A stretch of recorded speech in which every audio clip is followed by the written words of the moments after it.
అంటారు కదా గట్టిగా సభాధ్యక్షుడు అతిమేర మండల పార్టీ అధ్యక్షుడు మిత్రుడు నాగప్రభు గారు, నాతో పాటు ఈ కార్యక్రమంలో పాల్పంచుకుంటున్నటువంటి బీజేపీ జిల్లా అధ్యక్షుడు పెద్దలు గౌరవనీయులు వాల్దాసి రాధా మల్లేష్ గారు, ఈ బూత్ కమిటీ అధ్యక్షులు సోదరులు నవీన్ గారు, నాగరాజు గారు, శ్రీకాంత్ గారు, శక్తి కేంద్రం ఇన్ఛార్జ్ నాగరాజు గౌడ్ గారు, ఈ కార్యక్రమంలో పాల్పంచుకుంటున్నటువంటి మిత్రుడు సురేష్ గారు, మహేష్ గారు, రాజమల్లారెడ్డి గారు, నరసింహారెడ్డి గారు, వివిధ మండలాల నుంచి ఇక్కడికి వచ్చినటువంటి భారతీయ జనతా పార్టీ అధ్యక్షులు, ఆత్మీయ కుటుంబ సభ్యులు, అనేక నిర్బంధాలు, అనేక ఇబ్బందులు, ఓట్లప్పుడు ప్రచారం చేయొద్దు, ఇలా మీటింగ్ పెట్టుకుంటామంటే ఫ్లెక్సీలలో బొమ్మలు వేయొద్దు, మీ ఉద్యోగాలు పర్మనెంట్ చేయనీయం, మీ మీద కేసులు పెడతాం, పోలీసు వాళ్ళు మా వాళ్ళే, టీఆర్ఎస్ ఏమో గులాబీ రంగు వేసుకున్నారు,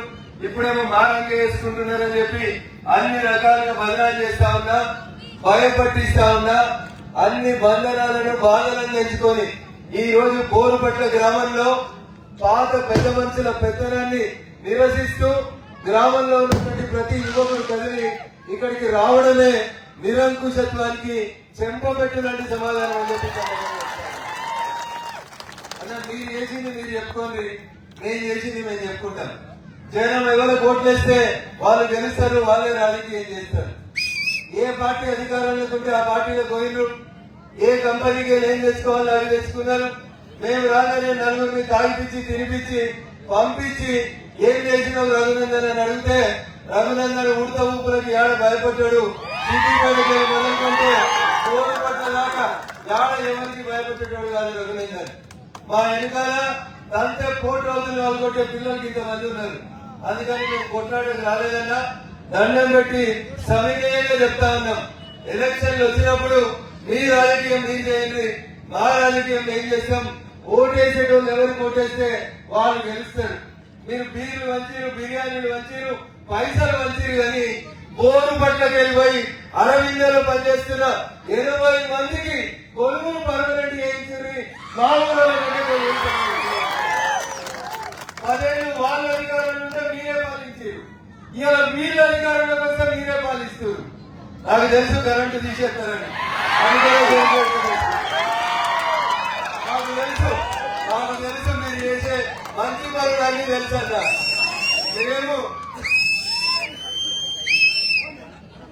ఏం కాస్తాం మేము మీరందరూ జై తెలంగాణ అన్నప్పుడు మేము జై తెలంగాణ అన్నోళ్ళం. దౌలతాబాద్ చౌరస్తా మీద తెలంగాణ తల్లి విగ్రహాన్ని ఆ రోజు మీ మండల సీనియర్ నాయకుడు పెద్దన్న చనిపోయింది, ఆయనతో పాటు నిలబడి కట్టించింది ఎవరంటే రఘునందన్ రావు.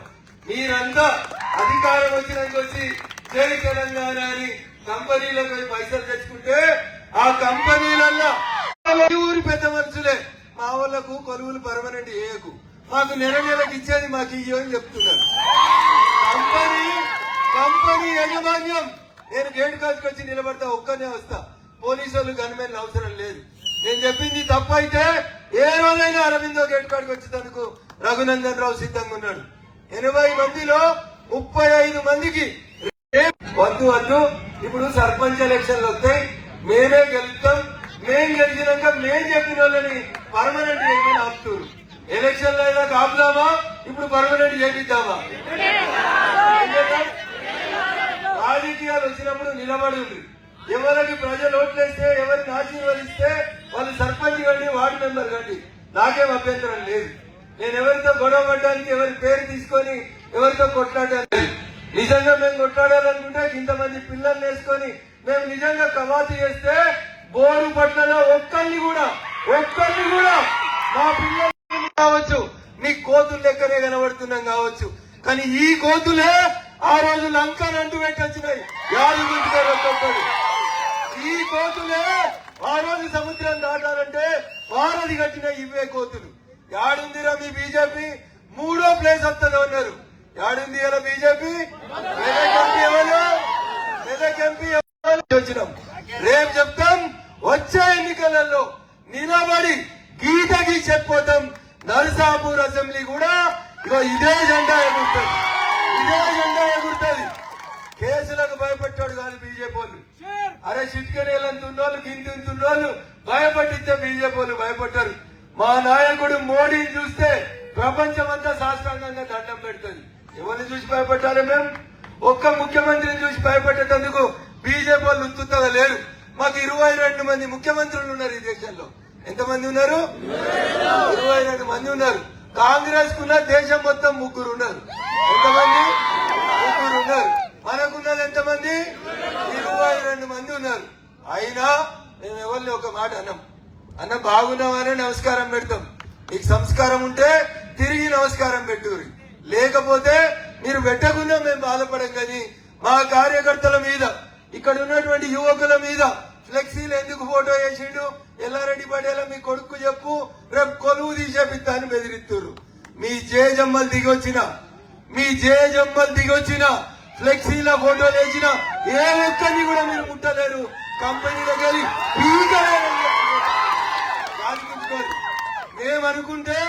మేమనుకుంటే ఏదంటే చేయగలుగుతాం. మేము దౌర్జన్యానికి దిగితే మమ్మల్ని ఆపుడు ఈ భూమి మీద ఉన్న ఏ శక్తితోటి కూడా కాదు. కానీ మేము రాముని వారసులం, రాముని భక్తులం. అవ్వ కనబడితే తల్లి బాగున్నావు అంటాం. మాకంటే వయసులో పెద్దోళ్ళు కనబడితే అన్న బాగున్నావు అంటాం. వయసులో చిన్నోళ్ళు కనబడితే తమ్మి బాగున్నావు అని మాట్లాడే సంస్కారం మాది.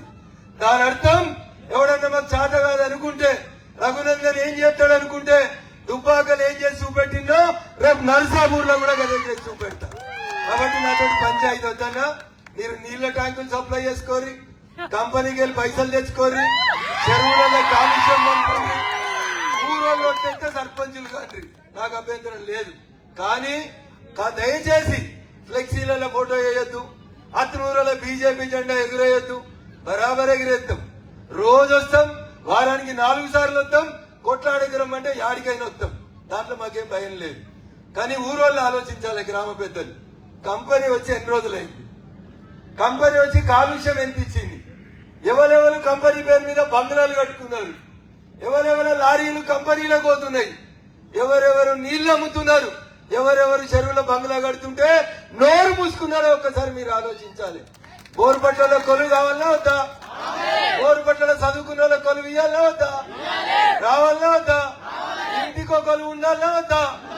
ఒక్కరికి కొలువు ఉండాలన్నా, మనోళ్ళందరికి కొలువు ఉండాలన్నా? ఒకసారి ఆలోచించాలి. ఎవరికి ఉండాలి? నువ్వు ఏ పార్టీలన్నా తిరుగు, నీ బిడ్డ కొలువు ఉండాలన్నా వద్దావా? ఉండాలన్నా వద్దా? పోవాలన్నా వద్దా? మనం కంపెనీ కాడికి అడగాలన్నా వద్దా? వాడు వాసన మనకు వదులుతాడు, పైసలు పట్నం కొంచెం పోతాడు, 10 మంది దళారులను పెట్టి కొంతమంది మీద కేసు పెడతాడు. భయపడదామా? అయితే వాసన బంద్ చేయి, కాలుష్యం రానియకు, ఊరోళ్ళకు కొలువులు ఇవి ఇయ్యాలన్నా, నలుగురికి పైసలు ఇచ్చి మన మీద కేసులు పెట్టేటోడు కావాలన్నా? ఎవరు కావాలి? 2 కావాలి. కొలువులు కావాలి, మన ఊరు కాలుష్యం బంద్ కావాలి. ఈ 2 కావాలి. వాసన వద్దు. వెనుకటికి ఎండాకాలం వస్తే అరుగుల మీద పడుకునేటోళ్ళు. ఇప్పుడు బోరు పట్ల పాప ఎవరైనా అరుగుల మీద పడుకునేటట్టు ఉందా? రాత్రి 12 కాగానే వాసన వస్తుంది. దమ్మెళ్ళక ఆగమాగమై ఇంట్లోకి పోయి తలుపు పెట్టుకోవాలి. అవునా? ఎందుకు వచ్చింది కాలుష్యం? ఏం చేస్తున్నారు మరి? 10 ఏళ్ళు సర్పంచులు ఉన్నారు, వాసన పని చెప్పి రాకపోయా అన్న, మా మీది కుస్తీకి వస్తే ఏమొస్తుంది? వాని మీదకో కుస్తీకి వాసన పని చెప్పి ఊర్లో కొలువులు పర్మనెంట్ చెప్పి మంచితనంతో గెలువు, పైసలతో ఎవడు గెలవడు. నా మీద పెద్ద పటేల్ పోటీ చేసిండు, వెంకటరామరెడ్డి అని కలెక్టర్. ఎవరు? మస్తు పైసలు మంచిరు టీఆర్ఎస్ వాళ్ళు. ఓటుకు 1000 రూపాయలు మీ ఊరోళ్ళ మింగిరు. వాళ్ళు ఎవరో మీకు తెలుసు, నాకంటే మంచిగా మీకు తెలుసు. మీ ఊరికి కూడా 30 లక్షలు ఇచ్చిండు ఆయన. ఆ 30 లక్షలు ఏడిపోయినా అడగాలి. అప్పుడు ఓటుకు 1000 ఇచ్చిండు ఆయన. అవి దాచిపెట్టుకున్న వాళ్ళు రేపు సర్పంచ్ ఎలక్షన్లు తీసుకొని మీ దగ్గరకు వస్తారు. జర జాగ్రత్తగా ఉండు వాళ్ళతోటి. అప్పుడు టీఆర్ఎస్ వాళ్ళు మీ ఊరికి 30 లక్షలు ఇచ్చిర్రు బీజేపీకి ఓటు పడొద్దని. టీఆర్ఎస్ కి ఎన్నో స్థానం వచ్చింది? 3వ స్థానం వచ్చింది. ఎందుకంటే 30 తీసుకున్నాడు, లోపలనే పెట్టుకున్నాడు. ఎట్లాగూ గెలుస్తాం, అందరినీ భయపట్టిస్తున్నాం అనుకున్నాడు. రిజల్ట్ ఏమొచ్చింది? మనం 2nd ప్లేస్ కి వచ్చిన బోరుపట్లలో మెదక్ పార్లమెంట్ లో మనం మొదటి స్థానంలో నిలబడ్డాం. టీఆర్ఎస్ ఎమ్మెల్యేలు ఉన్న కాడ కూడా ఎవరికి మెజార్టీ వచ్చిందంటే బీజేపీ పార్టీకే మెజార్టీ వచ్చింది తప్ప ఇంకొకరికి కాదు. ఇవన్నీ ఎందుకు చెప్తున్నా మీకంటే తెలుగులే కాబట్టి చెప్తున్నా, పైసలు ఇచ్చింది ఎవడో తీసుకున్నాడు ఎవడో మీకు తెలుసు. మీకు తెలియకపోతే నేను కూడా పేర్లు పంపిస్తా, తర్వాత మీరు కచేరికాడు అడుగుండ్రి. కాబట్టి పైసలకి మీరు ఓట్లు అమ్ముకుంటారని నలుగురు ఐదుగురు పెద్ద మనుషులు అనుకుంటారు. అమ్ముకుందామా? సో ఊరు బాగుపడాలంటే ఎవరు మీకోసం కొట్లాడతారు? ఎవరు సర్పంచ్ అయితే బోరు పట్ల కొలువులు వస్తాయి, ఎవరు సర్పంచ్ అయితే వాళ్ళ ఇంటికి పైసలు వస్తాయి. ఒక్కసారి మీరు ఆలోచించుకోవాలి. ఒక్కరోజు మీరు మోసపోయి ఓటేస్తే నష్టపోయేది 5 ఏళ్లు నష్టపోతారు. కంపెనీ పోతూనే ఉంది, గేటు దాకా పోయిందా? వెనక చెరువుల దాకా పోయిందా? మరి మన ఇళ్లలో కూడా అన్ని కొలువులు పెరగాలనా వద్దా? పెరిగినాయా? పెరగలేదు. ఆయన కోర్టుకు ఇంజక్షన్ తెచ్చుకుంటాడు. అతునూర పోలీసోళ్ళు, జిన్నారం పోలీసోళ్ళు, సంగారెడ్డి పోలీసోళ్ళు, 100 మంది పోలీసులను బందోబస్తు పెట్టుకుని కంపెనీ నడుపుతా అంటుండు. ఇది సాగనిద్దామా? మన కొలువులు మనకు న్యాయంగా రావాలని కొట్లాడదామా? మీరు ఒకసారి ఆలోచించాలి. ఏం చేద్దామే? కొలువుల కోసం కలిసి ఉందామా? ఊరోళ్ళం కొట్లాడుకోవద్దు కదా. కొలువుల కోసం అందరం ఒకటే ఉండాలి కదా. ఉందాం కదా. బరాబరి మీ ఊరు 80 మందికి కొలువులు కంపల్సరీ పర్మనెంట్ అయ్యేదాకా రఘునందన్ రావు అనే నేను మీ ఊరు దిక్కే ఉండి కొట్లాడతానని చెప్పి వాడు ఇవ్వకపోతే ఎట్లా నడుస్తుందో కంపెనీ చూద్దాం. కేసు పెడితే ముందుగా జైలుకు పోయేందుకు నేను సిద్ధంగా ఉంటా. మన దగ్గర పక్క ఊర్లో గట్లే కేసు పెట్టిండు ఒక ఆయన పెద్ద మనిషి. 30 ఏళ్లకెళ్ళి రాజకీయం చేస్తున్నా నాకెదురుంగకి పోరగాళ్ళు వస్తారా అని కేసు పెట్టిరు. నేను జైలుకు పోయినాగానే ఎవరికి తల వంచలే. 15 రోజులు జైలు ఉన్నారు పిల్లలు 7గురు, కానీ ఎవరికి తల వంచలేదు. నిజాయితీగా నిలబడ్డారు, న్యాయం కోసమే కొట్లాడారు తప్ప ఇంకొకటి కాదు. కాబట్టి భారతీయ జనతా పార్టీ నరేంద్ర మోడీ గారి నాయకత్వంలో వెనకటికి టీఆర్ఎస్ వాళ్ళు ఉన్నప్పుడు, కాంగ్రెస్ వాళ్ళు ఉన్నప్పుడు యూరియా కావాలంటే పోలీస్ స్టేషన్ల కాడ చెప్పులు లైన్లు ఉంటుండే. ఇలా పోలీస్ స్టేషన్ కాడ కొంటున్నావా? యూరియా దొరుకుతుందా? దొరకలేదా? ఎక్కడికక్కడ రైతులకు ఎంత యూరియా కావాలంటే అంత యూరియాని ఇస్తా ఉన్నాం. మన్మోహన్ సింగ్ కాంగ్రెస్ పార్టీ అధికారంలో ఉన్నప్పుడు వడ్ల ధర క్వింటాల్ కు 1300 ఉంటే ఇవాళ మోడీ గారు వచ్చినాక వడ్ల ధర క్వింటాల్ కు 2340 రూపాయలు చేసినాం. నేను చెప్తాం గర్వంగా, ఇవాళ సంచి మాది, డబ్బునం మాది, ఐకేపీకి ఇచ్చే పైసలు మాయి, కమిషన్ మాది, వడ్లు కొనేది భారత ప్రభుత్వం నరేంద్ర మోడీ గారు. దానికి వచ్చి మేము కొంటున్నాం, మా ఐకేపీ వాళ్ళు కొంటున్నారు. ఐకేపీ ఆడబిడ్డలకు ఇచ్చే కమిషన్ కూడా భారత ప్రభుత్వం ఇస్తుంది తప్ప ఇంకొకరు కాదు. ఈ నెల మీ ఊర్లో మీ కోపన్ షాప్ లో ఒక్కొక్కరికి 5 కిలోలు 3 నెలల బియ్యం ఇస్తున్నా మీ డీలరు అక్క వస్తున్నాయా? బియ్యం లేవా? ఈ జూన్ నెలలో ఒక్కొక్కరికి 5 కిలోలు, జూన్ 5 కిలోలు, జూలై 5 కిలోలు, ఆగస్టు 5 కిలోలు, 15 కిలోలు నరేంద్ర మోడీ గారు బియ్యం ఇస్తే ఈ రాష్ట్ర ప్రభుత్వం ఒక్కొక్కరికి కిలో ఇస్తుంది. 3 కిలోలు ఇస్తున్నారు. ఈ 15 కిలోలు వేరే ఇస్తున్నాం, 3 కిలోలు కూడా వేరే ఇస్తున్నారు. ఇచ్చినామని చెప్పాలా వద్దా? మీ ఊర్లో సీసీ రోడ్లు వేసిరు, కంపెనీ ఓడేసిన సీసీ రోడ్లు ఓంగా, మీ బోరు పట్ల ఊర్లో లోపలేసిన సీసీ రోడ్లు ఉపాధి హామీ పథకం కింద భారత ప్రభుత్వం నరేంద్ర మోడీ గారు ఇచ్చిన పైసలు తప్ప ఇంకొక పైసలు లేవు అనేది మీరు స్పష్టంగా గుర్తుంచుకోవాలి. 10 ఏళ్లు ముఖ్యమంత్రికి దగ్గర అని చెప్పిన ఆయన ఇక్కడ ఎమ్మెల్యే గారు ఉండిరి. నర్సాపూర్ కో బస్సు డిపో రాలే, నర్సాపూర్ కో మెడికల్ కాలేజ్ రాలే, నర్సాపూర్ లో డబుల్ బెడ్రూమ్లు కంప్లీట్ కాలే.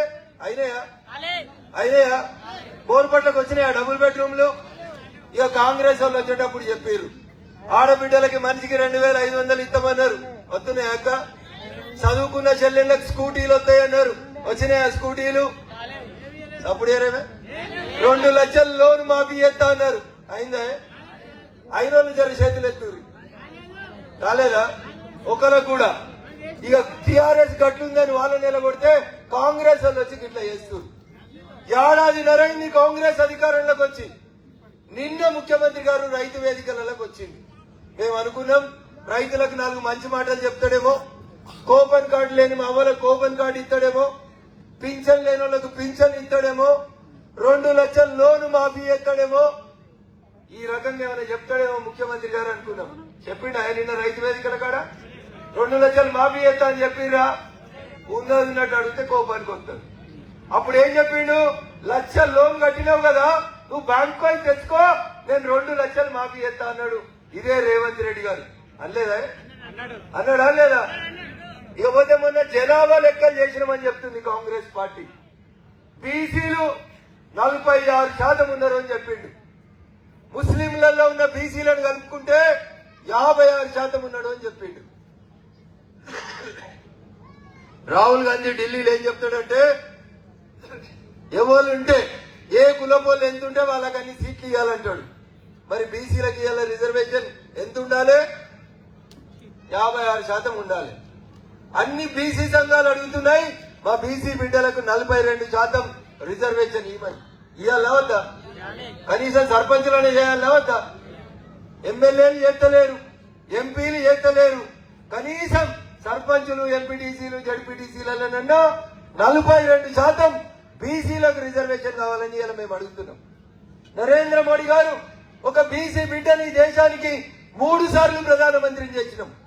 3 సార్లు ప్రధానమంత్రిని చేసినాం. ఒక్కొక్కసారి కేంద్రంలో 27 మంది బీసీ బిడ్డలకు మంత్రి పదవులు ఇచ్చిండు నరేంద్ర మోడీ గారు. ఎస్సీలు, ఎస్టీలు, బీసీలు, మైనార్టీలు, మహిళలకు కలిపి మోడీ గారి ప్రభుత్వంలో 180 మంది మంత్రులుంటే కాంగ్రెస్ లో మొన్నిచ్చిన 3 లేకపోతే 3 కూడా మంత్రి పదవులు లేవు బీసీ ఎస్సీ బిడ్డలకు. ఇది కాంగ్రెస్ పాలన. వాళ్ళేమో చెప్తారు, మేమేమో చేసి చూపెడతాం.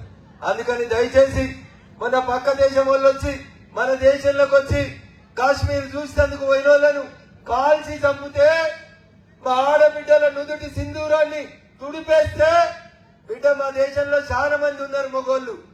మేము కొట్లాడితే నీ పాకిస్తాన్ చరిత్రలకే వెళ్ళిపోతుంది. 2 చెల్లెళ్ళు చాలని చెప్పి 2 ఆడబిడ్డలకి విమానాలు ఇస్తే అర్ధ గంటల పాకిస్తాన్ అని పైజామా కూడా తీసుకొట్టొచ్చారు మన ఆడబిడ్డలు 2. ఇది మోడీ గారి వల్ల మాత్రమే సాధ్యమవుతుంది.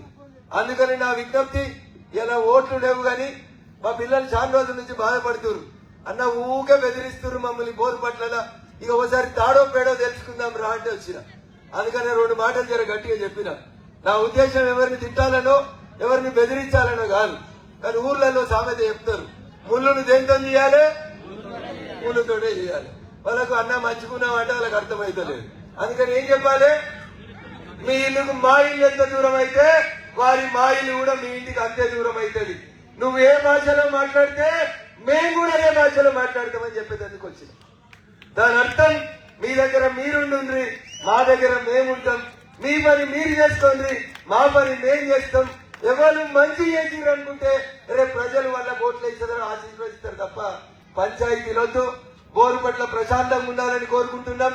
అందరం కలిసిమెలిసి ఉండాలని కోరుకుంటున్నాం. ఊరికేమైనా కావాలంటే మీ ఎంపీగా మీరు ఓట్లేసి గెలిపించారు కాబట్టి, దగ్గర 560 ఓట్లు వేసిరు కాబట్టి, అన్న మా బోరు పట్లకి కష్టం ఉందంటే మీ బిడ్డగా మీ తమ్ముడిగా నిలబడతానని చెప్పి తెలియజేస్తూ, బోరు పట్ల ప్రజల కష్ట సుఖాల్లో తప్పకుండా ఒక మీ బిడ్డగా పనిచేస్తానని చెప్పి తెలియజేసుకుంటూ, అవకాశం ఇచ్చిన మీకు అందరికీ కూడా కృతజ్ఞతాభివందనాలు తెలియజేస్తూ, ఈ మీటింగ్ తర్వాత పొద్దుకైనా రేపైనా, ఎందుకంటే కొంతమంది ఇప్పుడే దోస్తులు వచ్చిరు. ఎవరి దోస్తులు? వీళ్ళ దోస్తులు వచ్చిరు. మీటింగ్ ఖరాబ్ చేస్తుంది కానీ మాకు మంచి అలవాట్లు అయితే లేవు. అన్న మీరు వీటికి పోయినా మాకేం ఇబ్బంది లేదు. ఇంట్లో కూర్చొని చేసుకోరు మీ దావతులు. మీరు ఈ మీటింగ్ పోయిరు, వాడు ఎక్కువ మాట్లాడిండు, వీడు ఎక్కువ మాట్లాడిండు, వాని బొమ్మ కనబడ్డది, వీని బొమ్మ కనబడ్డదని ఎవరి ఇంటికన్నా పోయి వాళ్ళ తల్లిదండ్రుల్ని బెదిరించాలని చూస్తే బరాబరి మేమందరం కూడా ఈటికా జవాబు 10% అయింది అని చెప్పిపోతామని చెప్పి ఈ సందర్భంగా ఊరందరి ముంగట చెప్పిపోతున్నాం. నేను ఊరికి రావద్దంటే ఊరు ప్రశాంతంగా ఉండాలి. మీరు మా పిల్లల్ని బెదిరియొద్దని తెలియజేస్తూ సెలవు తీసుకుంటాను. జై హింద్, జై సత్యం. అడిగా చెప్పు వాళ్ళకి వినబడదాకా. నరేంద్ర మోడీ గారి నాయకత్వం, నరేంద్ర మోడీ గారి నాయకత్వం.